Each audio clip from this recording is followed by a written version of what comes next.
بسم اللہ الرحمن الرحیم۔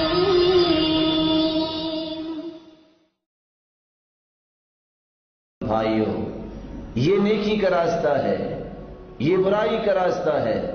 الذی خلق الموت والحیات لیبلوکم ایکم احسن عملا۔ کون ہے تم میں سے اچھا عمل کرنے والا؟ اللہ تعالیٰ نے موت و حیات کو بنایا ہی اس لیے ہے۔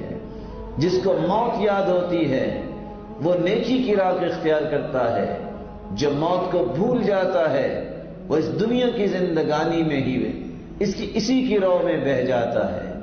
اس لیے جن لوگوں کو موت یاد ہوتی ہے وہ نمازوں کی پابندی کرتے ہیں۔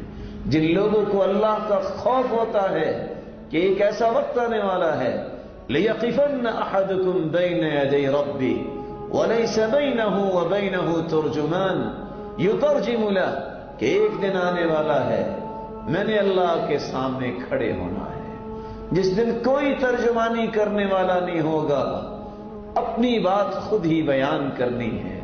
زبان بسا اوقات وہاں اللہ تعالیٰ اس پہ مہر لگا دیں گے، ہاتھ بولیں گے، پاؤں بولیں گے کہ میں نے یہ کام کیے، کیا بنے گا؟ اس لیے صحابہ کرام رضوان اللہ تعالی علیہم اجمعین موت کو یاد کیا کرتے ہیں۔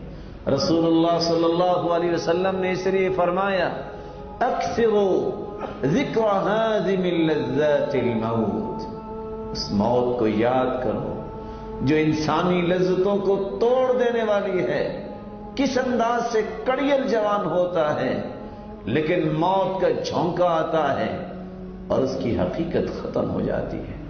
اور یاد رکھنا کسی نے بھی زندہ نہیں رہنا، اپنی اپنی باری پہ سب نے جانا ہے، اور یہ اللہ کا قانون ہے۔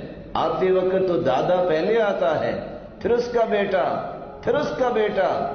کہتے ہیں یہ باپ ہے، یہ اس کا باپ ہے، یہ اس کا باپ ہے، یہ پوتا ہے، لیکن جانے کے لیے اللہ تعالیٰ نے کوئی ترتیب نہیں رکھی، اپنی مرضی سے بلاتا ہے۔ دادا بیٹھا ہوتا ہے، بیٹا آ جاتا ہے۔ اور آج کل تو حالات بن چکے ہیں موت الفجا، اچانک موت۔ ایسے حالات میں تو تعمیر شخصی کرنی ہے، کسی وقت بھی آوازہ لگ سکتا ہے۔ لو كانت الدنيا تدوم لأهلها لكان رسول الله حيا يخلد۔ اگر کسی کو بقا ہوتی تو سرتاج رسول زندہ رہتے جو پوری کائنات سے اعلیٰ ہے، لیکن وہ بھی اللہ کے پاس چلے گئے، وہ بھی اللہ کے پاس چلے گئے۔ تو میرے بھائی کون باقی بچنے والا ہے؟ اس لیے اس موت کی فکر کرنی چاہیے جس موت کی تکلیفوں کے بارے میں رسول اللہ صلی اللہ علیہ وسلم نے فرمایا اللہم اعنی علی سکرات الموت، اے اللہ موت کی سختیوں میں میری مدد فرمانا۔ رسول اللہ صلی اللہ علیہ وآلہ وسلم نے اس فکر کو کس طرح صحابہ کے اندر پیدا کیا؟